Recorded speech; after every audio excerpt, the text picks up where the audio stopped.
Está grabando. Ya, hola, buenos días. Hoy día vamos a hablar de un tema que es re importante y que es un poco quizás más clínico que lo que hemos visto hasta ahora, y va a empezar un poquito la seguida de clases que tienen que ver más con cosas clínicas. Vamos a hablar un poquito del manejo de la patología del nervio facial, donde el nervio facial es, para nosotros, sobre todo para los otorrinos, puede significar volar en un vuelo tranquilo o estar en medio de una tormenta, porque si bien es cierto nuestro amigo y nosotros estudiamos en función del facial, también las complicaciones del facial son las que nos atormentan cuando nos ocurren.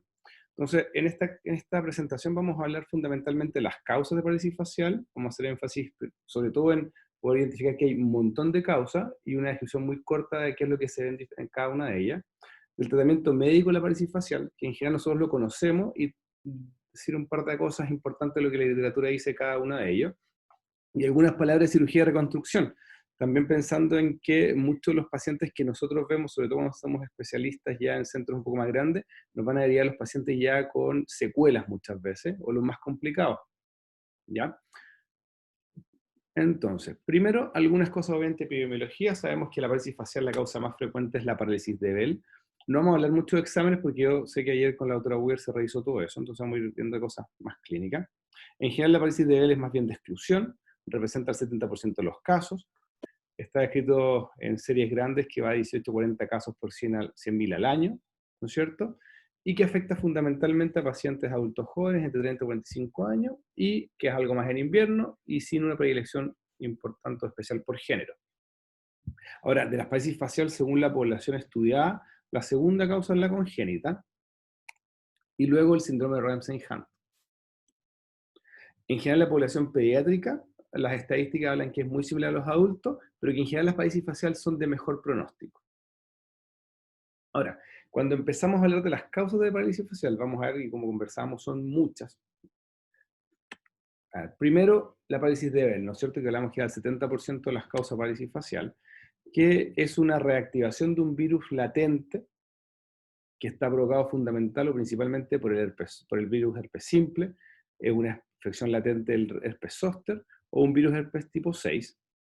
En general se da una primera infección por la saliva y queda un virus latente en un ganglio sensorial.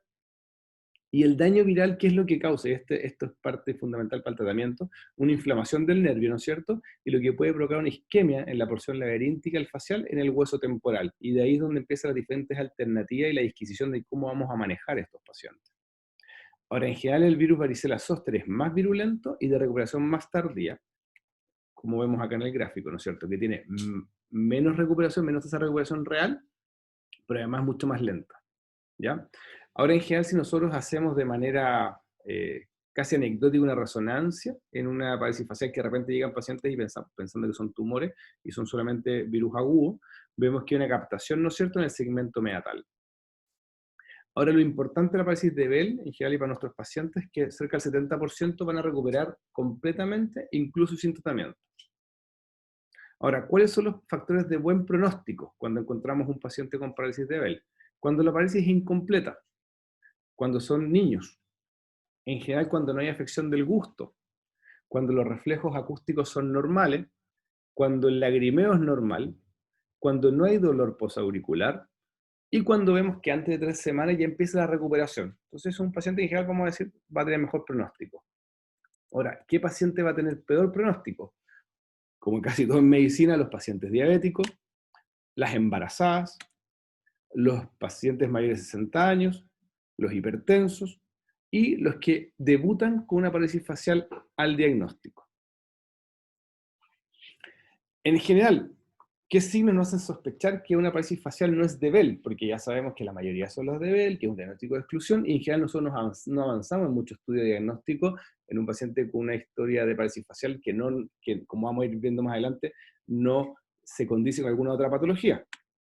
En general, las que son progresivas, las que son bilaterales, los que empeoran a partir de la 3ª semana, o que después de una mejoría inicial empiezan a recaer nuevamente, las que no han recuperado en 4 meses, las que son recurrentes, obviamente, ipsilaterales, cuando tenemos una habilidad que es asimétrica en los diferentes segmentos de la cara, cuando hay una combinación de flacidez y espasmo en el mismo paciente, y cuando hay dolor facial persistente en una parálisis facial.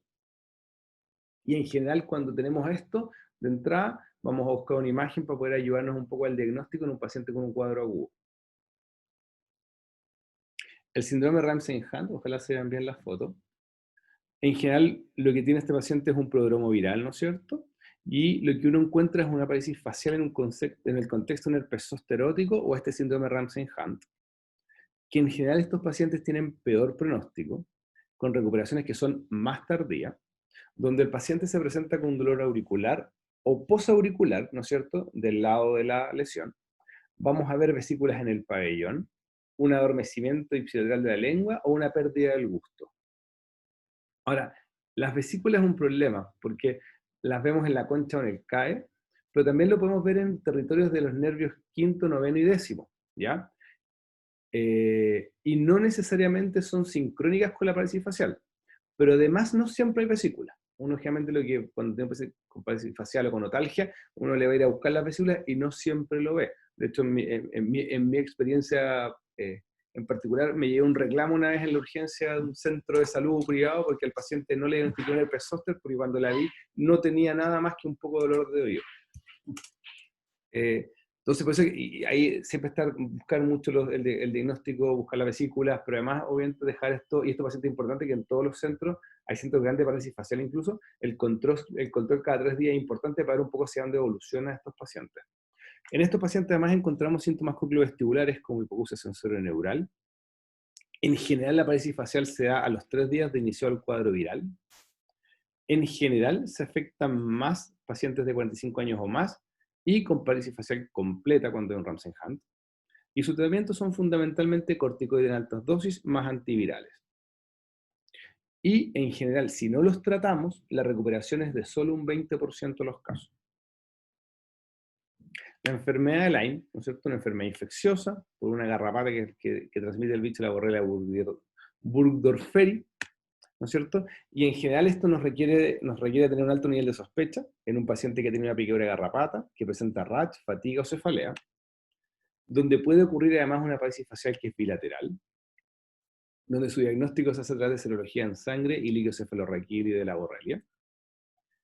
En general, monoterapia con corticoides en este caso estaría contraindicado porque se piensa que podría aumentar las espiroquetas en el tejido nervioso y por lo tanto el tratamiento es más bien los antibióticos por día 21 días, los antivirales que se supone que en teoría podrían inflamar el virus y activar además un virus latente.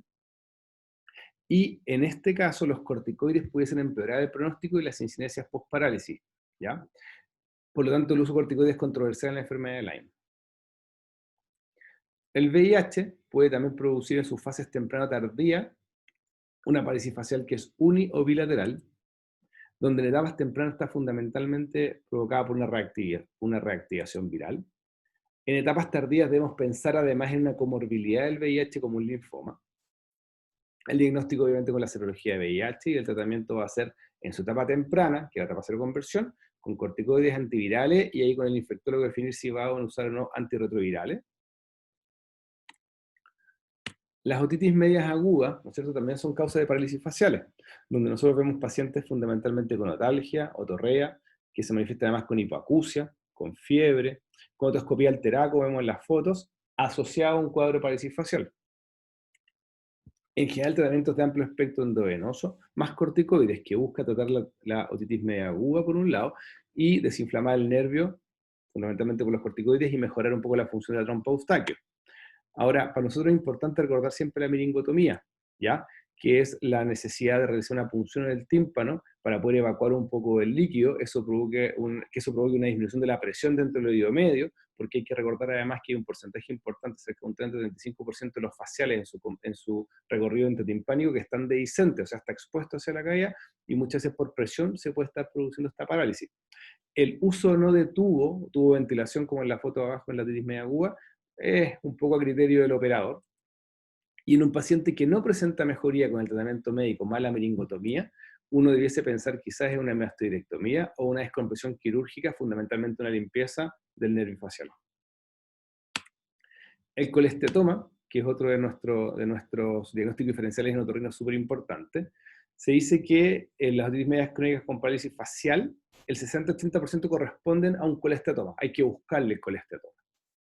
En general, el colestatoma es una lesión benigna de un tejido escamoso queratinizante, que puede ser congénito o adquirido, que es localmente destructivo, que produce fundamentalmente en estos pacientes otalgia, porque hay efectivamente una reactivación o infección aguda sobreagregada, otorrea, hipoacusia, asociada a una parálisis facial. Ahora, en general de los colestatomas, solamente el 3% producen parálisis faciales. Y en general estas pueden ser súbitas o pueden ir siendo graduales en el tiempo. Ahora, en las parálisis faciales agudas en relación al colestatoma, se va a ver la parálisis facial asociada a la laberintitis, hipoacusia y una destrucción ósea que puede ser incluso la fosa craneal, la fosa media.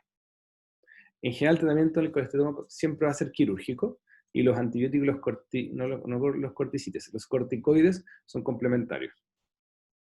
Ahora, cuando operamos a estos pacientes, los hallazgos quirúrgicos pueden ser defectos óseos en el canal de Fallope, o sea, el colestatoma se va comiendo el hueso, el laberinto óseo puede estar expuesto, incluso los canales semicirculares y el vestíbulo, además de la base de cráneo.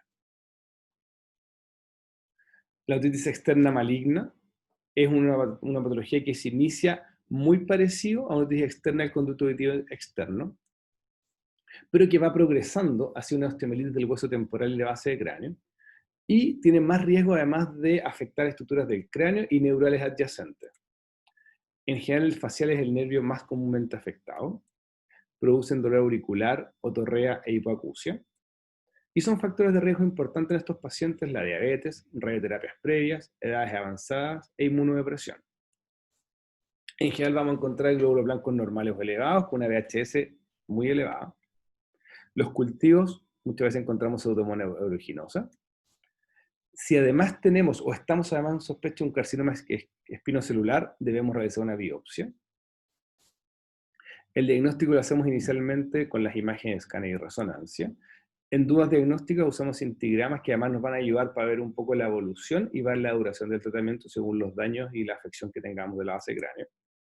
Y el tratamiento fundamentalmente, dado que la mayoría de los pacientes son por diabetes, es manejar la diabetes y o la inmunosupresión, gotas óticas, antibióticos endovenosos como ceftazima, ciprofloxacino, una cirugía fundamentalmente va a poder limpiar y eliminar los secuestros óseos o los abscesos. Existe una parálisis facial además asociada al embarazo, que se da principalmente en el tercer trimestre y que se produce por una reactivación viral, ¿ya? Que es principalmente unilateral.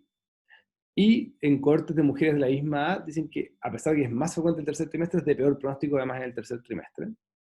Y el tratamiento es igual a la parálisis de Bell, donde los corticoides y los antivirales son recomendados, pero obviamente hay que evaluar el riesgo según la gestación. Recordar que el primer trimestre los corticoides en general no es que estén contraindicados, hay que tener mucho cuidado con el desarrollo, ¿no es cierto? Porque aumenta el riesgo de anomalías del desarrollo, ¿no es cierto? Supresión adrenal o bajo peso de nacimiento.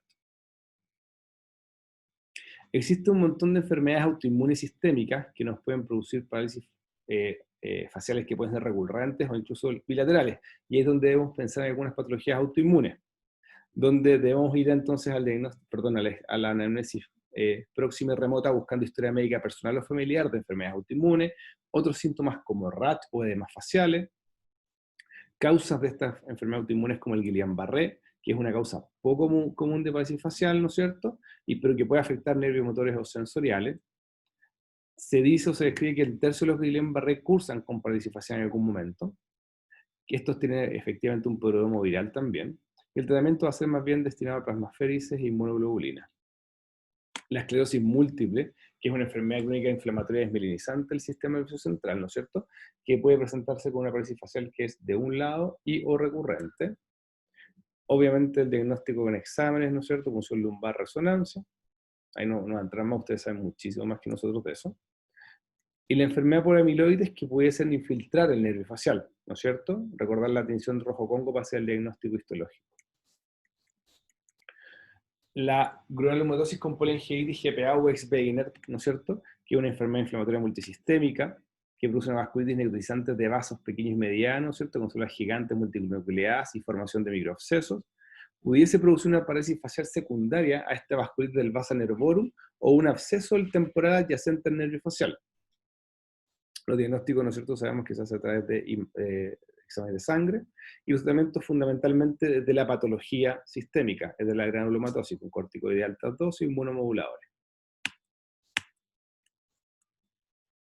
En general, el síndrome de Merkel-Rosenthal, ¿no es cierto?, es una enfermedad de granulomatosis neuromucocutánea, es rara, ¿no es cierto?, se describe como una triada que no siempre es sincrónica de un edema orofacial, parálisis facial y de lengua aplicata o fisurada, es de difícil diagnóstico, con etiología desconocida, de pacientes jóvenes, ¿no es cierto?, con una relación 2:1 entre mujeres y hombres. El estudio del líquido cefalorraquídeo puede mostrar un aumento de proteína, y la biopsia mostró una fibrosis con infiltrado granulomatoso, no necrotizante y perivascular, y un hiperlinfático compromiso del intralinfático además. El tratamiento son los corticoides fundamentalmente para disminuir la recurrencia y la mejoría clínica de las crisis. El tratamiento del edema orofacial se ha descrito la triamcinolona intralesional, ¿no es cierto?, que puede socursarse en parálisis más edema. Existe la alternativa que es discutida de una descompresión profiláctica, cuando encontramos cambios electrofisiológicos que justifiquen para prevenir recurrencias o secuelas. Eh, Existen algunos grupos que hacen descompresiones de nervio que son Rosenthal. Al doctor Cerego le encanta eso. Tiene un par de casos. Existe un montón de medicamentos que pueden ayudar un poco en las granulomatosis orofaciales también, que produce como efecto y secuela del Merkel-Rosenthal, y inmunosupresores cuando hay comorbilidad o compromiso sistémico. El lupus, ¿no es cierto? Sabemos que es una enfermedad autoinmune que puede afectar cualquier órgano, que produce fiebre, rash malar, dolor articular, fundamentalmente en mujeres jóvenes, donde es rara la combinación con parálisis facial, pero cuando ocurre tiene que ver con esta desregulación inmune, con este virus que está latente, o con anticuerpos autoinmunes antígenos del nervio o una vasculopatía trombótica. Diagnósticos clínicos de laboratorio, ¿no es cierto? El tratamiento obviamente tiene que ver más con el tratamiento del lupus. La enfermedad de Behçet, que es una vasculitis autoinmune recurrente, etiología desconocida, ¿no es cierto?, que puede comprometer cualquier órgano. Nosotros sabemos que en general da inflamaciones oculares, úlceras orales, úlceras genitales, artropatía, lesiones cutáneas, vasculitis del tejido neural. Y en relación a parálisis facial, puede producir una parálisis facial aguda recurrente, ¿no es cierto? Y el tratamiento fundamentalmente son los corticoides y los inmunosupresores. La enfermedad de Sjögren, ¿no es cierto?, que sabemos que produce ojos secos, boca seca, fatiga, artropatía, se puede asociar a parálisis facial uni o bilateral y afectar cualquier órgano. Y sabemos un poco el diagnóstico a través del laboratorio básico inmunológico y una biopsia de glándula salival del labio. El tratamiento de la parálisis similar a la parálisis de Bell, ¿no es cierto?, más obviamente el tratamiento que tiene que ver con el de la enfermedad de Sjögren. Algunas causas metabólicas, como la diabetes, que causa vasculopatía y neuropatía periférica, que es un factor que ya sabemos de peor pronóstico en parálisis facial, que se puede presentar de manera uni o bilateral, y que el tratamiento fundamentalmente es el control metabólico del paciente. Y los corticoides antivirales que se pueden indicar, tenemos que tener harto cuidado con la hiperglicemia de estos pacientes. A nivel vascular también existen algunos registros o reportes de que la hipertensión aumentaría el riesgo de parálisis facial, de patología no clara, y que está relacionado con vasculitis o formación de trompo del vaso nervorum, que pudiese producir o aumentar la isquemia del nervio. En cuanto a vascular, ¿no es cierto? Acá no vamos a entrar mucho en detalles, ustedes claramente saben más.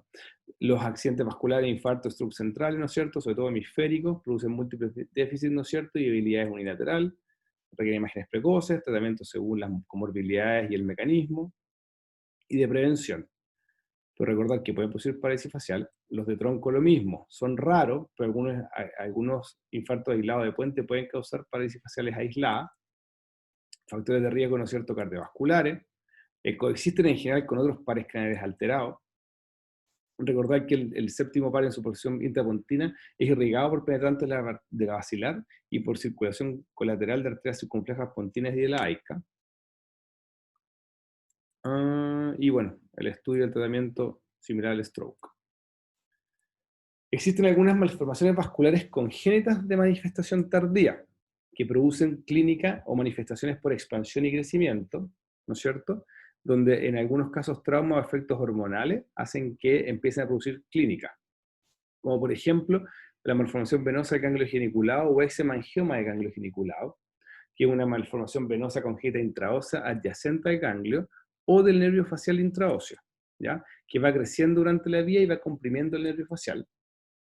En general, en las imágenes vemos un hueso remodelado con algunas espículas cercanas al nervio y puede producir parálisis faciales agudas o recurrentes.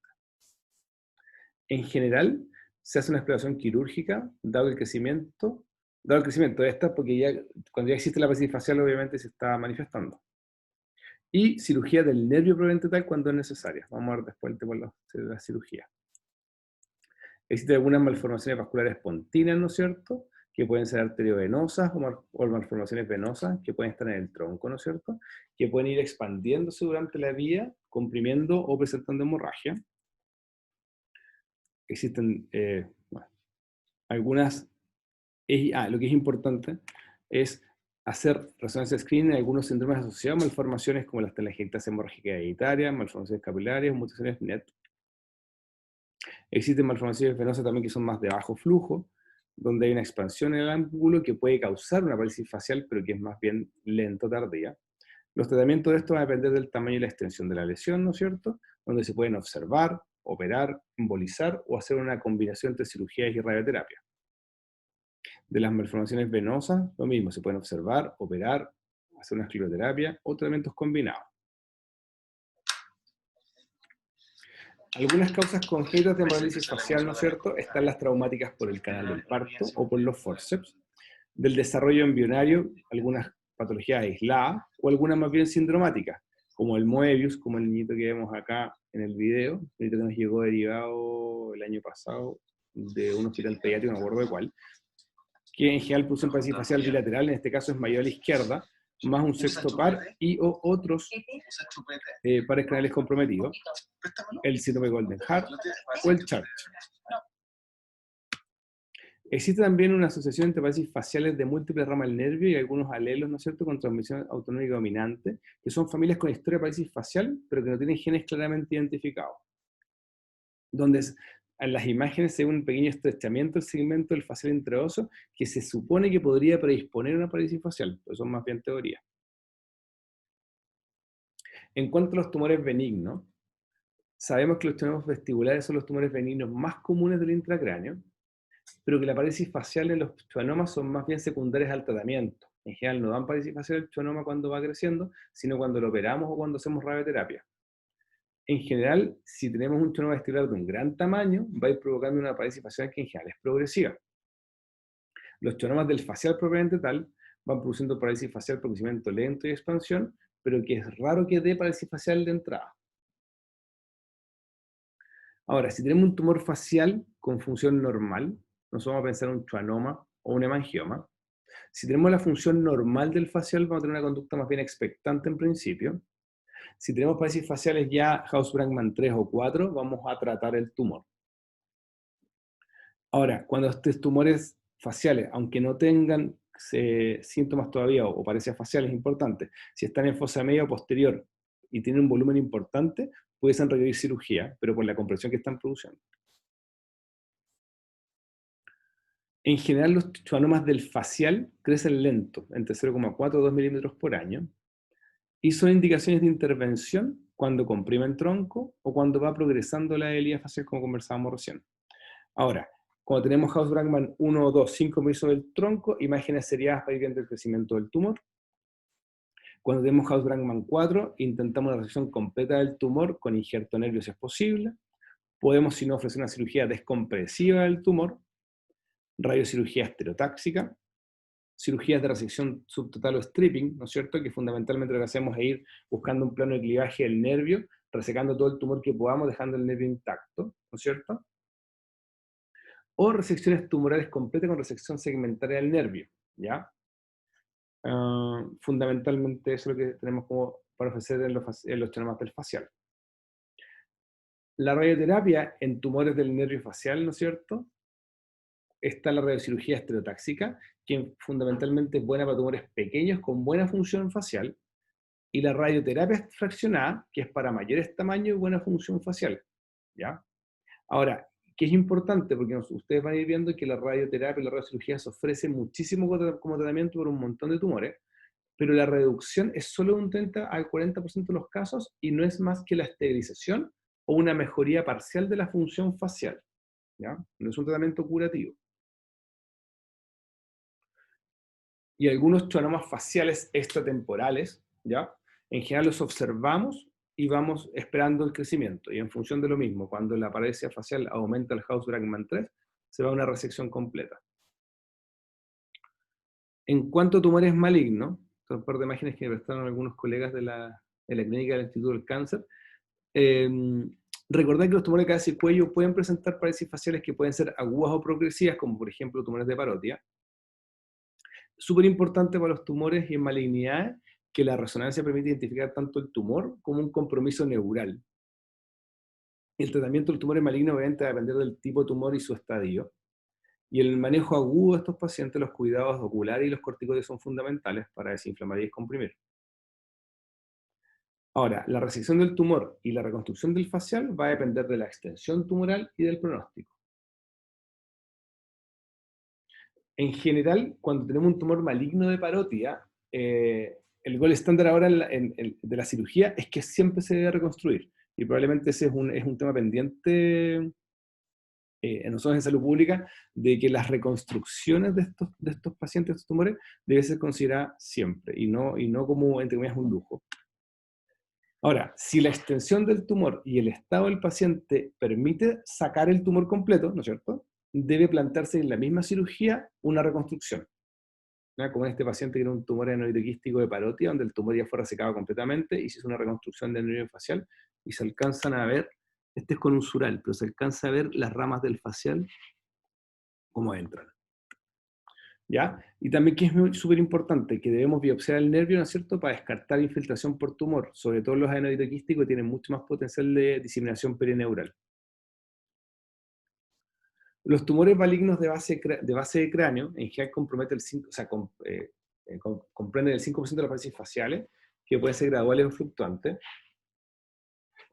En general los tumores primarios del temporal corresponden al 0,2% de los cánceres de cabeza y cuello. Y uno en un millón son cánceres primarios del oído medio y del oído externo. O sea, son cosas poco frecuentes cada uno por sí solo, pero cuando vemos las paresis faciales, cuando vemos por las paresis faciales, es una causa importante en la malignidad de base cráneo. Recordar además que los cánceres cercanos a la fosa infratemporal pueden invadir la fosa y por lo tanto el nervio facial también. Y que en general el cáncer de hueso temporal es fundamentalmente un espinocelular. En cuanto al trauma, en general los traumas pueden ser contusos o penetrantes, ¿ya? Que pueden producir por tanto un daño que sea de intratemporal o extratemporal.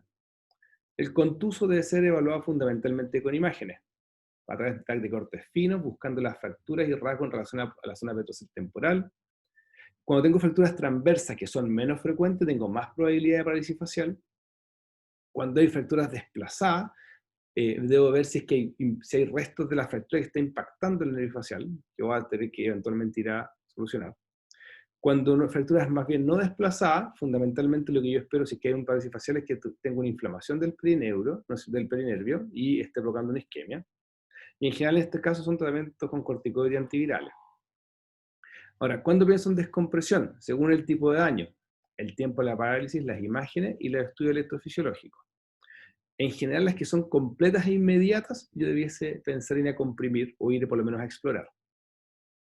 Si la fractura al escáner atraviesa el contenido intrapetroso o impacta con esquila ósea o la neuronografía, muestra pérdida de más del 90%, la probabilidad del nervio, de sección del nervio es mayor, así que yo debiese ir a explorarla.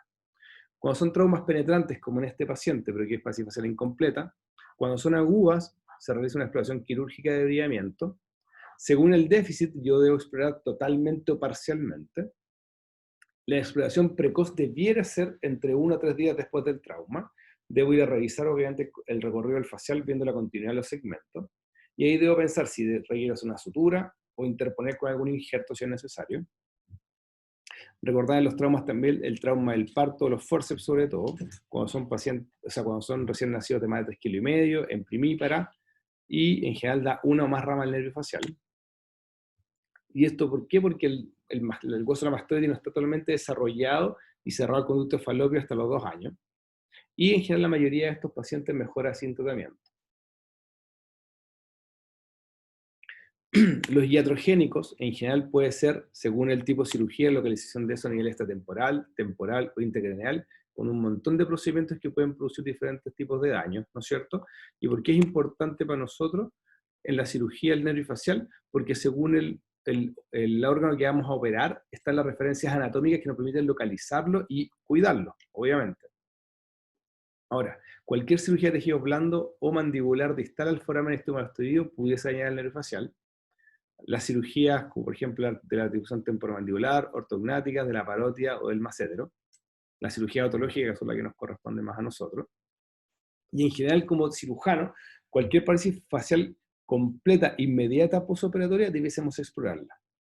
¿Ya? Obviamente cuando tenemos un trauma del facial, para nosotros es complejo, pero hay que parar y pensar un poquitito. En general, si el nervio se secciona en la cirugía, debo intentar reparar inmediatamente el tronco de las ramas. Si el nervio está lesionado, inflamado, hematoso, sin o nula pérdida de sustancia, yo puedo solamente exponerlo, identificando la porción dañada y descomprimir la proximal y distal para minimizar isquemia, y no debo abrir el perineuro. Ahora, si el nervio está seccionado, debo restablecer la continuidad sin tensión, ¿ya? Y ahí el uso de injerto para evitar la tensión es una posibilidad. Si la reparación está en el hueso temporal, no necesita suturas, solo aproximar los bordes y usar gotas de cola de fibrina. Si está fuera del hueso temporal, usar monofilamento a punto separado del 9-0. Si tengo una sección parcial, descomprimir y reposicionar los axones versus la opción de reseccionarlo completo y poner un injerto. Va a depender un poco de qué tan feo se vea y qué tanta experiencia tenga uno en la cirugía del nervio. Cuando tengo parálisis faciales bilaterales, que es el 0,2 a 3% de todas las parálisis faciales, debo ver si es simultánea o es sucesiva, ¿no es cierto? Donde la primera causa es la parálisis de Bell y después es la enfermedad de Lyme.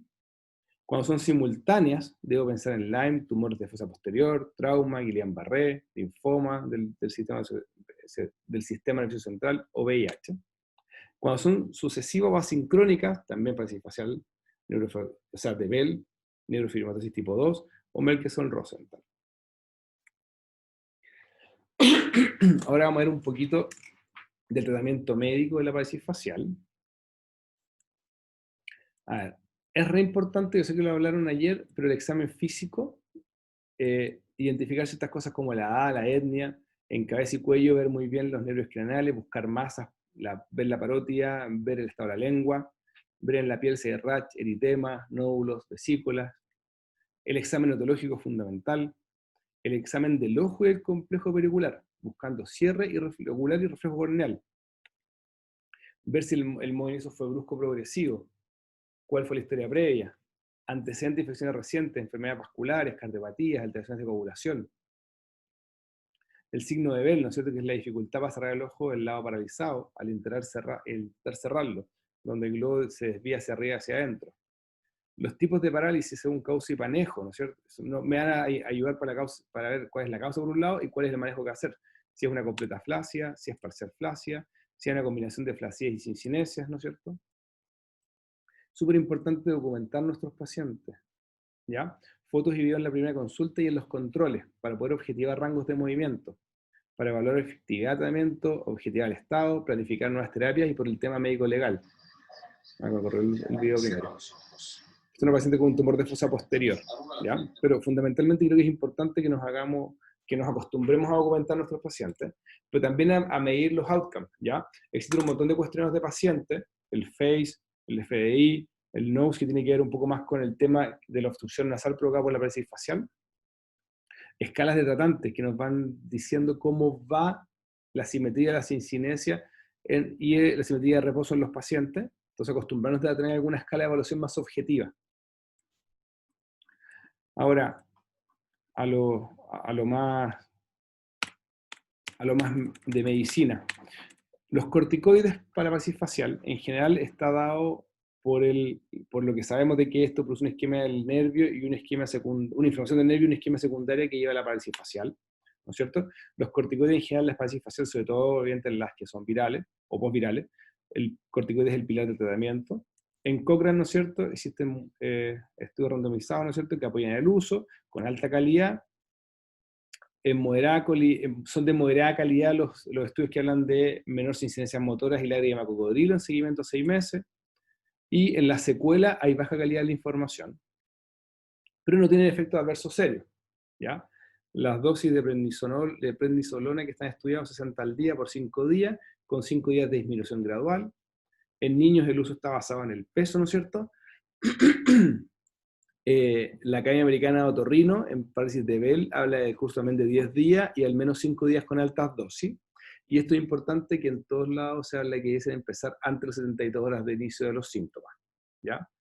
Ahora, información de calidad en cuanto a los niños no existe, pero dado que la fisiopatología es similar a los adultos y el medicamento de bajo riesgo, se debe considerar como el uso igual que en los adultos, ¿ya? Ahora, en general, es grado A, ¿no es cierto?, en parálisis de Bell uso de corticoides, ¿no es cierto?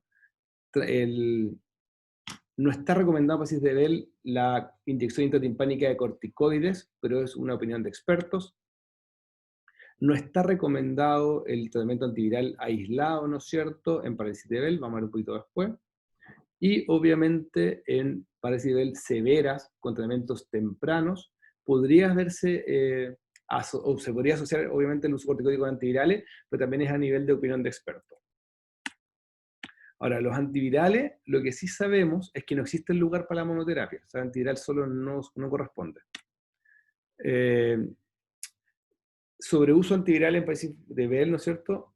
Y viendo el beneficio en combinación versus corticoides solo, en general hay hartos estudios randomizados controlados, ¿no es cierto? ¿Y qué es lo que dicen al final? Que hay una disminución en la tasa de recuperación incompleta, de baja calidad, en las secuelas a largo plazo, sin incidencia de cocodrilo de moderada calidad. Fundamentalmente eso es lo que más nos ayuda. Pero no hay diferencia en efectos adversos, ¿ya? Lo que no está estudiado es la dosis ideal ni el antiviral ideal, ¿no es cierto?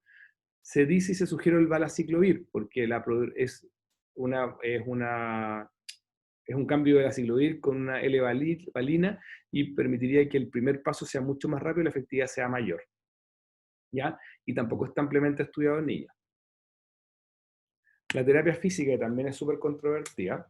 Existen varias alternativas propuestas para las parálisis de Bell, ¿no es cierto? El calor local, la electroterapia, la acupuntura, los masajes, la estimulación eléctrica neuromuscular, los ejercicios y el biofeedback. También se han planteado en agudo o en crónico. Y lo que busca fundamentalmente es educar al paciente sobre la musculatura facial normal y sus movimientos, ya que ayuda a mantener esta como alerta a ambos lados de la cara, o sea que la cara se mantenga un poco en movimiento, ¿ya? Ahora, como opinión de experto, el tratamiento con fonoaudiólogos para nosotros, o fisioterapistas o kinesiólogos, pero que estén bien calificados, es recomendado en parálisis de Bell, ¿no es cierto? Sobre todo en pacientes que tengan mala recuperación, a nivel de experto. Ahora, vamos viendo uno a uno el calor local. Es con compresa, semilla o luz infrarroja, que puede ser usado 15 minutos previo a masaje o ejercicio, lo que ayudaría esto a mejorar la circulación local, estimulando la reinervación, y que está indicado en etapas más tardías, ya cuando existe contractura, ¿ya? Pero tiene una calidad de información baja. Los masajes mejorarían la circulación y prevendrían la contractura muscular, y cuando ya hay contractura, obviamente un tratamiento de elección, y es solamente una coadyuvancia. Los ejercicios en etapas agudas permiten movilizar los tejidos blandos y masajes mejoran el flujo sanguíneo y oxigenación, eso es lo que se teoriza. Importante en el lado contralateral, donde la excesiva extensión y puede producir un dolor por falta de simetría. Ayuda con un reentrenamiento también neuromuscular facial, sobre todo cuando se empiezan a comenzar los movimientos, se empieza a recuperar un poco la parálisis facial. Y acá los ejercicios de mímica en el espejo, ¿no es cierto?, de simulación, movimientos funcionales, relajación y control de respiración están indicados. Y su meta es promover la simetría facial en reposo y el movimiento. La estimulación alérgica, ¿qué es lo que dice? Que debiese promover el tono muscular para inhibir la atrofia. Ahora, no hay evidencia de los beneficios, y algunos estudios muestran tiempo de recuperación que no presenta diferencia en los 6 meses, o sea, no serviría para nada y no está recomendado, ¿ya? Ahora, a nivel de opinión de expertos, la electroterapia, ¿no es cierto?, y ejercicios forzados están formalmente contraindicados en parálisis de Bell. El ultrasonido, que se usa fundamentalmente como una aplicación de calor local, siempre lejos de los ojos, se podría usar en pacientes con contractura muscular, pero no existen evidencias fuertes sobre el uso. el oxígeno hiperbárico, existe una muy mala calidad de la evidencia, ¿no es cierto?, que nos hable de la efectividad realmente de la parálisis facial. Por lo tanto, los consensos lo que dicen es que falta mucho más investigación al respecto para ver si es que es útil o no es útil. La acupuntura, teóricamente, aumentaría la habilidad de promover una regeneración del nervio, excitabilidad, mejoría de contracción muscular y circulación. Es un procedimiento relativamente seguro, pero existe una baja calidad en la evidencia para recomendarlo. Y la Asociación Americana de Otorrinolaringología no lo recomienda. ¿Ya? El Botox en parálisis facial, fundamentalmente en la parálisis facial con secuelas, y lo que se hace es la infiltración en células cincinéticas o hipertónicas en el lado parético, o infiltrando la amígdala sana para mejorar simetría en reposo o movimiento. Consejería psicológica, porque estos pacientes se asocian muchas veces con estrés y depresión, que puede ser individual o en grupos de apoyo. Y lo último que les voy a hablar, después de esta cantidad de información, es sobre algunas cosas sobre cirugía de reconstrucción, que obviamente algunos estamos más encima de eso, y otro porque es importante conocer un poco lo que se puede hacer con estos pacientes. A ver, primero, y es importante, cuando tenemos un paciente con una parálisis facial o una secuela, tanto iatrogénica, traumática o una parálisis de Bell, debemos saber que no existe ninguna técnica reconstructiva del facial que consiga mejor función que un Hauss-Drachmann 3. ¿Ya? Eso dicho por el doctor Mario Sana, que es probablemente uno de los otólogos más reconocidos del mundo, y nos habla obviamente que entonces que las alternativas quirúrgicas son alternativas como de salvataje, y vamos a ir viendo para qué nos pueden ayudar o servir. Bueno, primero, intervenciones quirúrgicas precoces en parálisis de Bell, de evidencia muy baja y no serviría. Por lo tanto, vamos a hablar de cirugías más bien en pacientes que ya están secuelados, o que por una cirugía, por ejemplo, una cirugía como un tumor, tenemos que hacer una resección del facial, tengamos que resolverla. Existen 6 tipos de cirugía, fundamentalmente las dinámicas y las estáticas. Las dinámicas son las 3 primeras y las estáticas las 3. Fundamentalmente, las dinámicas, ¿qué es lo que me ayudan a mantener el tono y la función nasal? Versus las estáticas, que lo que me ayudan nada más que a mantener simetría en reposo. ¿Ya? Y así vemos como el grupo 1 son fundamentalmente procedimientos a nivel de séptimo par, con suturas termioterminal, interposición de injertos o injertos dobles. Los tipo 2 de las dinámicas son sustituciones con otros nervios, o sea, transferencias neurales, que pueden ser del 12 al séptimo, del 11 al séptimo, un séptimo cruzado. En la tercera, que es dinámica, lo que hacemos son transposiciones musculares, ¿no es cierto?, que pueden ser a nivel regionales o colgajos libres microvascularizados. ¿Ya? Ahora, estos fundamentalmente, a pesar de que son dinámicas, ayudan más bien en dar un poco de tono y simetría, y no tanto función facial. Luego las técnicas estáticas, están las técnicas, las tipo 4 de suspensión, ¿no es cierto?, que son fundamentalmente procedimientos tipo lifting, como de fascia lata, palmar, punto Gordex, o técnicas de rejuvenecimiento. El tipo 5 estático son fundamentalmente técnicas que tienen que ver con el cuidado del ojo, como el peso de oro, la tarsorrafia, la cantoplastía o una daquiocistorrinostomía que puede ser endoscópica o abierta. Y las tipos C de las estáticas son más bien manejos de la sincinesia nomás, como miectomía selectiva, neurectomía, toxinas botulínicas. Vamos viendo un par de ejemplos de cada uno, más que nada para tener un poco de información al respecto. Ahora, la reconstrucción del facial en función del tiempo, en general. Cuando tengo pacientes que tienen menos de 1 o 2 años de su parálisis facial, puedo intentar técnicas de reinervación con nervios donantes, ¿ya? Que puede ser el facial contralateral, como el consural, el hipogloso, el maceterino. Cuando tengo pacientes de más de 2 años, en general la musculatura ya se atrofió, ¿ya? Y ahí debo buscar técnicas que son más bien estáticas, con aporte de nervio y músculo combinado, ¿ya? Como transposiciones musculares o injerto microvascularizado.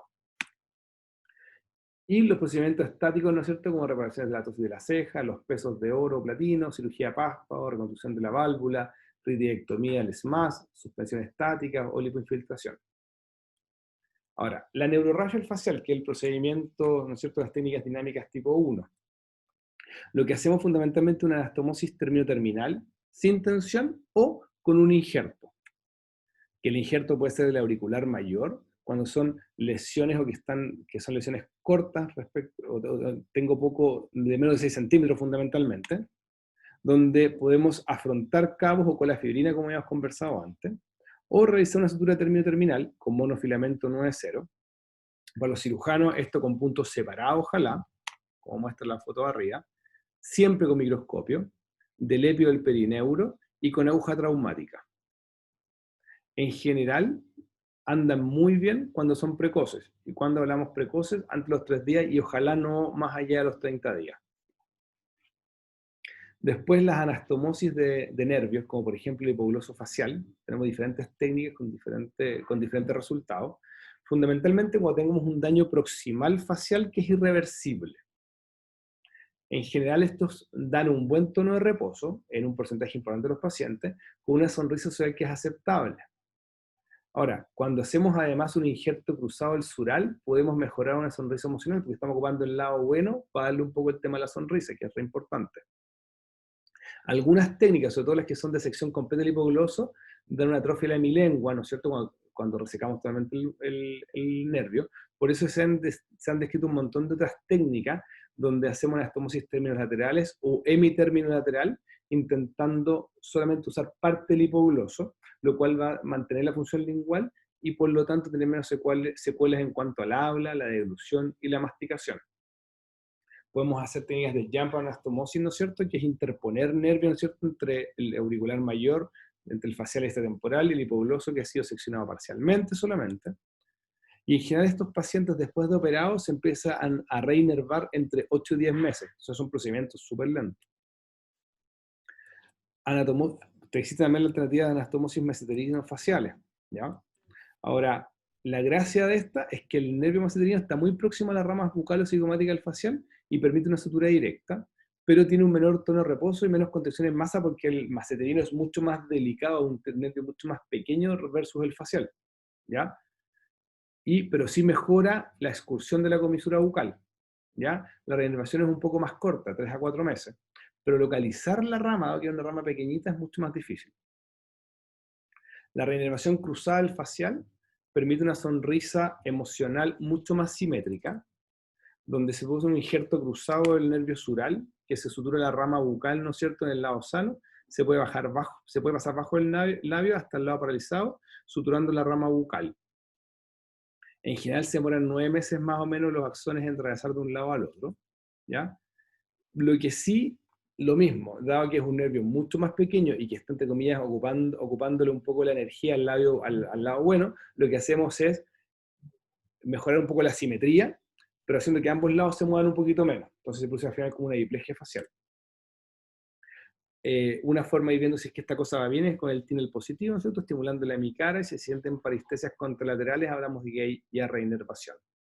Pero también puede ser un procedimiento que se hace con un babysitter de hipogloso. Se puede poner un sural, además de la reinervación con hipogloso, cosa de darnos tiempo, dado que se demora mucho más tiempo, a que los resultados sean un poquito más precoces. Y si lo hacemos así, tenemos en 2 tiempos una reinervación en menos de 3 meses. Los injertos microvascularizados, ¿no es cierto?, fundamentalmente, como conversamos, a pesar de que son técnicas dinámicas, lo que genera son tono y simetría solamente, no función. En general se usan para parálisis faciales completas, ¿no es cierto?, que ya llevan más de 2 años, ¿no es cierto?, donde se puede injertar un músculo gracilis con un injerto cruzado al sural, y son mejores resultados en reanimación facial en caso de larga evolución, y la excursión de la sonrisa alcanza 8 milímetros, ¿ya? O sea, no alcanza una simetría completa, pero por lo menos mejora lo que tenía. Se pueden hacer transposiciones, elongaciones musculares también, ¿no es cierto?, como ¿cómo se llama?, una transferencia del tendón del temporal, ¿ya?, que en general no es tan difícil de hacer, y permite también lo mismo, simetría en reposo y alguna excursión pequeña en la comisura con la sonrisa. Algunas técnicas de suspensión, ya estamos hablando de técnicas estáticas, no dinámicas, ¿no es cierto?, que buscan fundamentalmente simetría en reposo y equilibrio. Este es un paciente que le hicimos acá, un hemilifting, con un colega de doctorado que nos ayudó, y que quedó re bien, no tanto el inferior, que se puede usar fascia lata, a través solamente de puntos, o Gore-Tex, se puede hacer a través de técnicas de rejuvenecimiento facial como el lifting, ¿no es cierto? Y que buscan, ¿no es cierto?, la simetría, corrección de las hipotrofias y levantar zonas como la ceja o la zona frontal. Sonría. Es que estoy pensando si muy bien. Relaje. Solamente cierro los ojos. Tengo que ingresar. Y él también le pusimos un peso de oro que se alcanza a ver ahí. Vamos a ver un poquito del tema de los pesos de oro. En cuanto a los cuidados oculares, ¿no es cierto?, es fundamental el parálisis facial, dado que los pacientes con parálisis facial importante tienen incapacidad de protección de la córnea y tienen complicaciones que pueden ser súper severas, como erosiones de la córnea, queratitis por exposición o ulceración. Y recordar que un ojo que está muy seco o muy húmedo imposibilita el pestañeo, ¿no es cierto? Y muchas veces en estos pacientes recordar también que según el lugar del daño, el sistema lagrimal también puede estar afectado, ¿ya? Entonces, el cuidado del ojo es importantísimo desde el principio en estos pacientes. Como profilaxis, gafas protectoras, lágrimas, ungüentos en la noche, un cobertor, una cobertura plástica ocular, un parche o taping, ¿no es cierto?, para que el ojo no quede en contacto con la córnea. Perdón, y no dejar en contacto el taping con la córnea, dejar siempre el ojo bien cerrado, ¿no es cierto? Ahora, en general, tienen mal pronóstico a nivel de los ojos los pacientes que no tienen fenómeno de Bell, de avanzado, los pacientes con ojo único, que no se han resuelto a los 3 meses, con disminución de la esclera, disminución de reflejo de la córnea, con dolor o con cambios de visión. Y, obviamente, una evaluación precoz para intervención lo más pronto posible. Y acá podemos usar como técnica de cuidado ocular, además, la tarsorrafia, la oclusión del punctum o el peso de oro.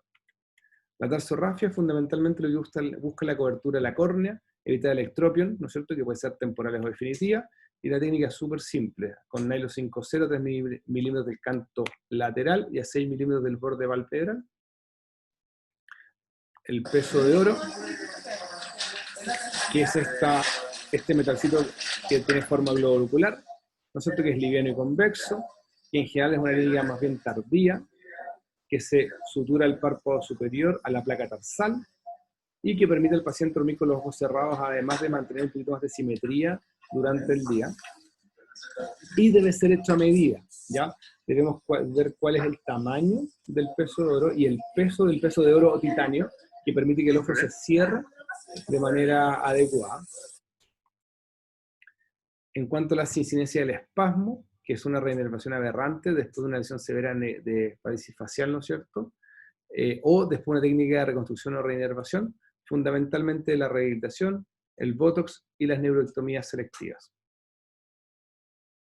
Y eso es el mejor chiste que he visto en mucho rato. Y muchas gracias. Espero no haberlos aburrido mucho.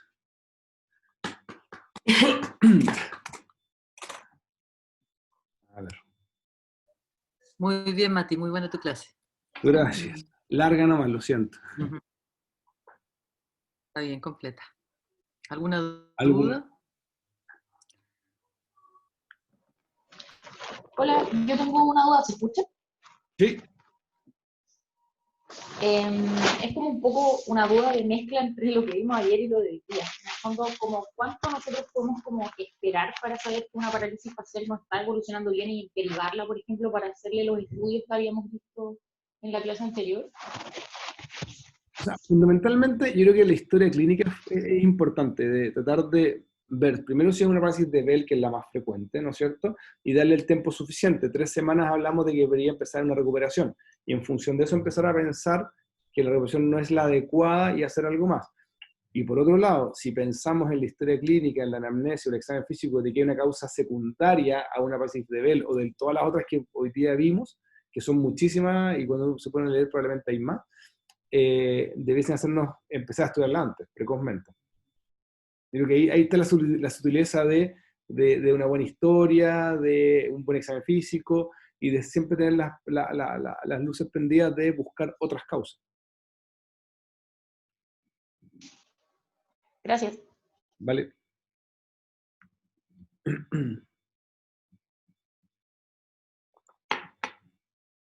¿Alguna otra duda? ¿O si no un comentario, doctora, doctor? Doctora, o sea, Walker, perdón.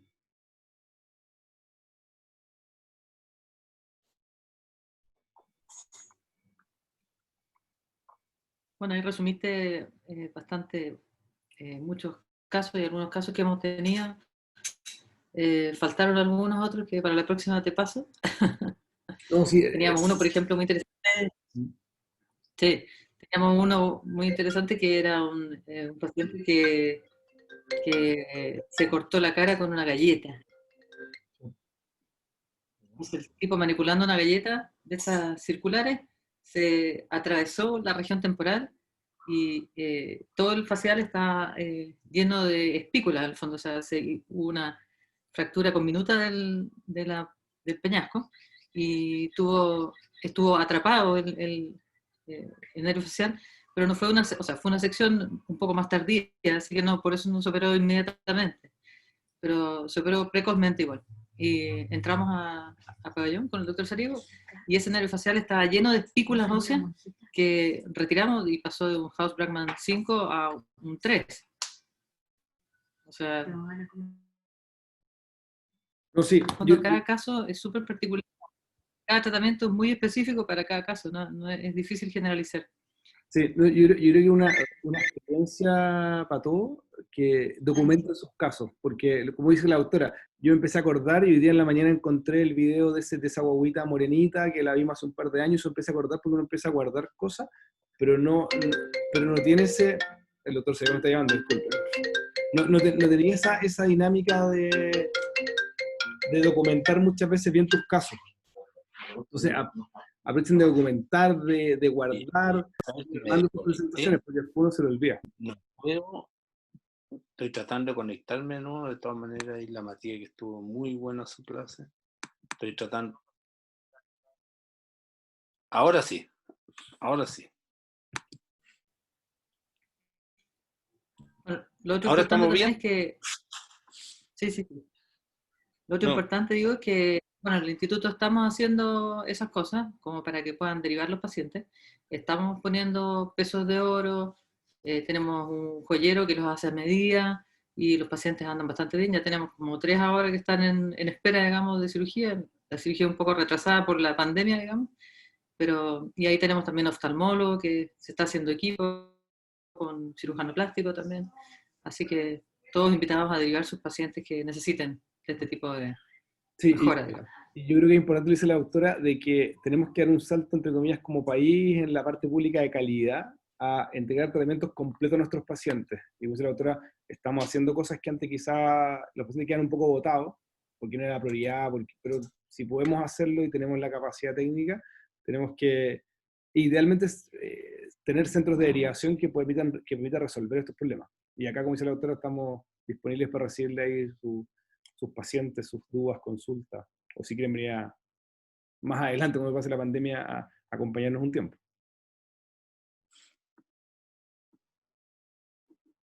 Doc, ¿usted quería decir algo? Sí, no. Por alguna razón me desconecté al final. Se me desconectó el aparato. Bueno, está bien, ¿eh? Todo bastante extensa la revisión, muy buena.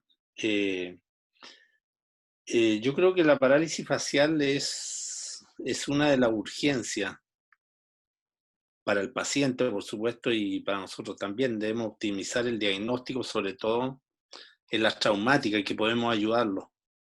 Por lo que decía la autora ahí, la descompresión a veces, o incluso la anastomosis de las ramas terminales. Pero para eso hay que actuar rápidamente y saber los tiempos de producción de la parálisis facial. Si es precoz, muy precoz, lo más probable es que ahí hay un daño importante del nervio, que ya va desde la axonomnesia a la neuremnesia, como hablábamos ayer, alguna sección o una compresión. Esto es importante porque los exámenes que van a ir después, los exámenes funcionales como la electromiografía, son un poquitito tardíos. Y la recuperación en cuanto a los quirúrgicos para llegar a un House-Brackmann 3 debe ser relativamente precoz, puesto que toma mucho tiempo en reinervarse el segmento de nervio que se ha interpuesto o que se ha arreglado. Y cuando llegue probablemente a su término, estos axones a lo mejor van a encontrar nervio atrófico, por lo tanto, músculo atrófico. Por lo tanto, esto debe ir aparejado con kinesioterapia, con lo que dijo el doctor Matías. Lo que yo estoy de acuerdo por lo que he leído, no es mi experiencia, pero lo he leído mucho, la la electroterapia. Parece que es dañina, produce más daño que beneficio. Es mejor la fisioterapia, todo lo que sea los movimientos de reactivación de la musculatura, aunque no lo mueva frente a un espejo. Los ejercicios del león, todos. Pero, bueno, es repetir lo que se ha dicho, la parálisis facial es una urgencia, hay que actuar, hay que saber por qué se está produciendo, tener presente que puede ser aguda sin ninguna causa y ahí entramos en la parálisis de Bell en un gran porcentaje. De todas maneras tenemos que actuar con ella, con la parálisis facial. Para mí los corticoides orales sería el tratamiento de indicación, excepto que tenga contraindicaciones. Y los antivirales, como dijo Matías, en realidad está probado que no tiene mucho que ver en esto.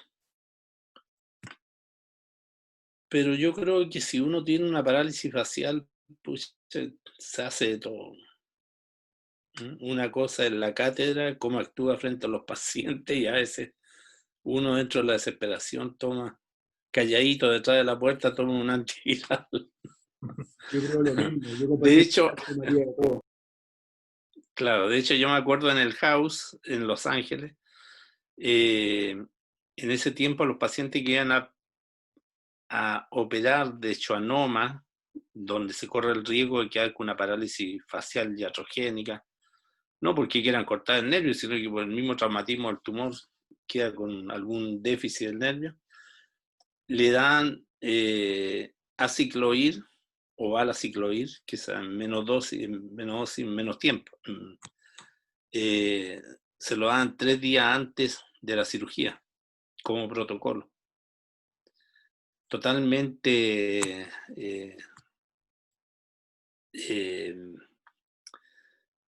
sin ningún apoyo clínico, pero la evidencia ellos lo hacía cuidarse de todo. Bien, y en los niños hay que, aparte de la parálisis facial de Bell, hay que ver problemas congénitos. Hemos tenido pacientes, hemos tenido juicios, que dilucidar juicios en pacientes niñitos, guaguitas con parálisis facial, que nacieron con forceps y resulta que tenían una agenesia del nervio facial. Como mostró la doctora ayer, la falta del meato del conducto del facial dentro del fondo del conducto auditivo interno. Y hay que tener cuidado con eso, porque también están los moebios, están todos estos síndromes congénitos.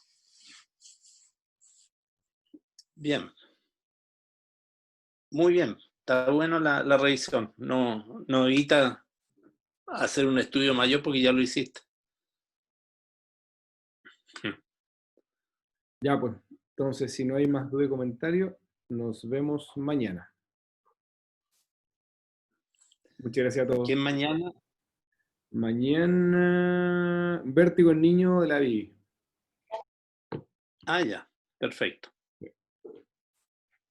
Listo, que estén muy bien. Ya está. Muchas gracias. Gracias.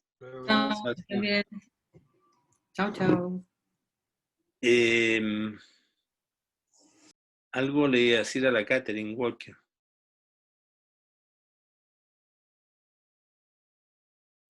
¿Te fuiste, Catherine? Que se desconecte. No, aquí